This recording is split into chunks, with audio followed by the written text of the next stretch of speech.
여러분 참 좋은 아침입니다.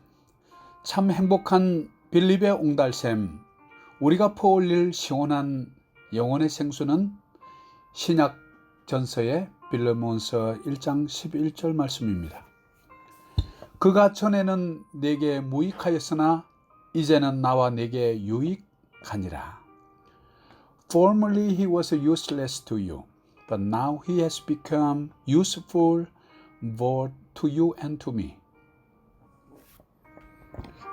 여러분, 오늘 본문은 사도 바울이 에베소에 있는 빌레몬에게 보낸 개인 서신의 편지 내용입니다. 오네시모라는 종에 대하여 주인인 빌레몬에게 관용을 베풀어 달라는 개인 요청이지요. 그런데 갇힌 자 중에 낳은 아들이라고 바울은 그렇게 표현을 합니다. 한 명의 종을 향한 사도 바울의 지극한 사랑을 엿볼 수 있는 대목입니다. 오네시모는 사도 바울에게 그리스도의 복음을 전해 듣고 노예로서 도망자의 삶을 살았던 그가 새로운 인생을 살게 되었던 것입니다. 당시의 풍습에 의하면 도망간 노예는 죽임을 당하게 되거든요. 그런데 사도 바울은 그가 전에는 무익한 자였으나 복음을 들은 후 그는 유익한 자가 되었다고 알려줍니다. 그리스도의 복음을 알고도 우리 주위에 여전히 무익한 자처럼 살고 있는 우리에게 하는 질문처럼 느껴집니다. 흑암의 권세와 어둠의 자녀로서 도망다니던 도망자의 신세가 바로 우리의 처지였거든요. 여러분들은 예수님 영접하고 나서 예수 그리스도에게 있어서 유익한 사람입니까? 아니면 여전히 옛날처럼 무익한 사람입니까? 여전히 내 자신만을 위해서 살고 나만을 생각하고 지극히 이기적이고 이 땅에서도 어떻게 해서든지 많이 쌓고 또 쌓으려고 하는 그런 나 중심의 삶을 여전히 살고 계십니까? 그렇다면 하나님 입장에서 보면 당신은 무익한 사람이 됩니다. 복음을 위한 빚진 자의 마음이 전혀 없으십니까? 그래도 여전히 어떠한 부끄러움이나 죄책감도 느끼지 않으십니까? 이 땅 필리핀 마닐라에 보내신 하나님의 뜻을 한 번이라도 생각해 보셨습니까?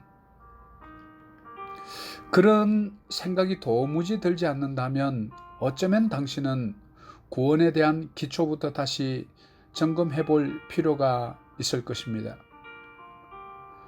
성경의 인물 중에 복음 듣고 제대로 변화된 사람들의 한결같은 공통점은 언제나 엄청난 생각의 변화였기 때문입니다.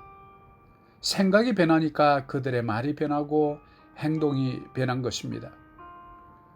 내 중심의 생각에서 하나님 중심으로 생각이 변화되고 옮겨가는 것이 중생, 즉 born again, 바로 거듭남이거든요. 그러면 진짜로 거듭난 것입니다. 오늘 하루 우리를 위해서 골고다 십자가 지신 예수님에게 있어서 나는 유익한 자인지 무익한 자인지 스스로에게 자문하는 하루 되시면 참 좋겠습니다. 이왕 한번 사는 인생 화끈하게 복음 위에 한번 살아보시지 않으시겠습니까? 여러분의 재물, 여러분의 가정과 자녀, 여러분의 명성과 권력, 여러분의 건강과 지식, 바로 여러분의 꿈과 비전까지도 우리 주님이 친히 쓰시도록 한번 겸손히 내어드려 보지 않으시렵니까? 우리 각자에게 있어서 가장 귀한 것, 못 내려놓고 벌벌 떨고 있는 그것 내어드려 볼 때에만이 주님의 진정한 놀라운 사랑의 성품과 일하심을 그제서야 알게 될 것입니다. 주님이 일하시는 방법이 바로 그것입니다. 우리의 내적 동기와 행동을 먼저 달아보시거든요. 요단강의 믿음으로 발을 담글 때 물이 멈추듯 말입니다. 그리고 나서 그분이 친히 움직이십니다. 그러면 자연이 주님의 뜻에 따라 순종하고 바다가 갈라지고 해가 멈추고 하늘에서 만나와 메추라기가 내리거든요. 사랑하는 형제자매 여러분, 바로 이것을 우리가 한번 경험해 보라는 것입니다. 그것이 믿음 생활입니다. 순종하는 자에게 주시는 매일매일의 깜짝 선물이지요. 그래서 사람들은 그것을 미러클, 기적이라고 부릅니다. 그런데 우린 그것을 은혜라고 부르지요. 오늘 하루 우리에게 있어서 유익한 자의 삶이 무엇인지 생각해 보는 그런 귀한 하루 되었으면 좋겠습니다. 그리고 여러분 결단하십시오. 그럼 그때부터 내가 알고 있던 하나님의 일하심을 매 순간 경험하게 되실 것입니다.